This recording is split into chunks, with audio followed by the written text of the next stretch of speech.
Hi, I'm Mr. Crayson, and I'm so glad to have you on this APUSH journey this year. My video is on topic 1.3, European exploration, and a tiny little bit of topic 1.4 as well. We're focusing on what enabled exploration and why it took off, what motivated more and more of it as we go through the 1500s and 1600s. So first thing you have to acknowledge is new maritime technology and it getting into the hands of the Europeans.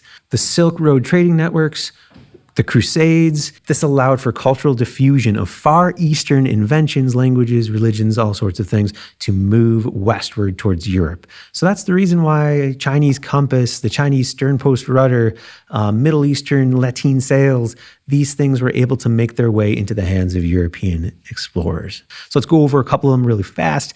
The compass, a Chinese invention, of course, allows you to navigate in the middle of a vast ocean with no landmarks in sight.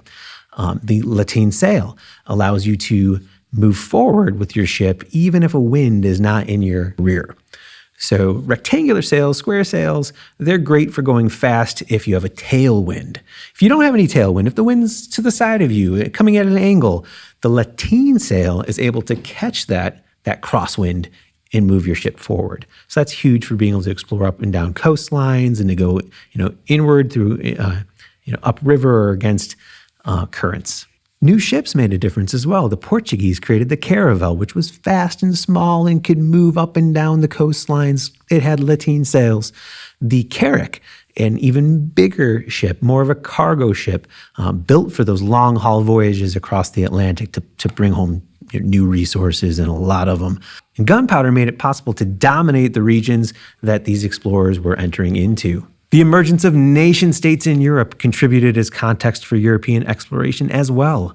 By the mid-1400s, some monarchs began consolidating territories with shared languages, cultures, and identities into centralized nation-states. These stronger, unified nation-states could tax, maintain standing armies, and fund expensive overseas voyages to compete with rival powers. For example, Ferdinand of the Kingdom of Aragon and Isabella of Castile married and laid a foundation for what would grow into Spain. Together, they continued their reconquista, the reconquering, a centuries-long effort to reconquer territory from Muslim Moors who had conquered much of the Iberian Peninsula in the early 700s. With the reconquista complete by 1492, Spain could redirect funds and efforts toward funding Christopher Columbus later that very same year. So once Christopher Columbus discovers the Americas for Spain, why does Spain keep sending more explorers there? Why do other nations start to do the same? The reason is God, gold, and glory, the 3 Gs. So glory for your nation. With more of this territory you're taking over, there's greater political influence you're gaining. Territorial possessions bring more wealth. So gold, you're able to discover gold, silver, natural resources, areas to plant more crops. And then finally, there's God. These growing nation states often had these state-sponsored religions, like Spain had Catholicism, and they felt like it was their duty to spread their religion, their belief system throughout the world. So they would send missionaries to these indigenous peoples in these new world, these American territories, with the goal of converting them. If the 3 Gs isn't sticking with you, another popular mnemonic is the 3 Ms: military, markets, missionaries. So however you want to remember it, 3 Gs, 3 Ms, these are some of the main motivations for nation states to explore and colonize the Americas. Now, the first 2 nation states to really kind of kickstart things and pave the way for the rest are going to be Portugal and Spain. Now, they're both Catholic, and the Pope is going to try to step in to sort of settle the score between the two when determining what areas of the New World belong to which. The Pope draws a line, the line of demarcation, and anything east of it in the Americas belongs to Portugal, anything west to Spain. Now, clearly, Spain got the better deal here, and that is why Portugal is not going to be really a part of the APUSH curriculum, because it's Spain that has all the territories that will later be in question, like Florida. Of the conquistadors that Spain had sent to the Americas to take over these territories, probably the most famous is Hernan Cortez, who took over the Mexicas in Tenochtitlan. Now, the Mexicas, or the Aztecs as the Spanish would call them, they put up a fight, but disease wore them down, and ultimately they were defeated. Cortez made off like a bandit with gold, and other conquistadors the same, brought lots of gold back to Spain, back to Europe, and flooded the economy with an influx of gold that actually caused inflation, but at the same time did strengthen these nation states. So it created more of a motivation to do more of the same. The New World had a great climate and fertile soil for cash crops as well. Things like sugar and eventually tobacco down the road. But areas like the Caribbean islands were fantastic for sugar plantations. And one of the problems, though, is that it's very labor intensive. So where do you get this labor from?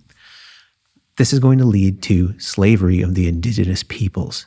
Now, the Spanish crown created a system to entice more conquerors to come to the New World, and this system was called the encomienda system.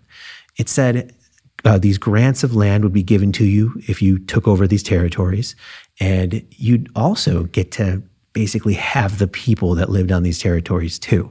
It's supposed to be more of like a stewardship or custodial kind of relationship where you were taking care of them to some degree, trying to convert them to Catholicism, to save them, trying to give them something to do so they don't have idle hands, forced labor in mines and on plantations.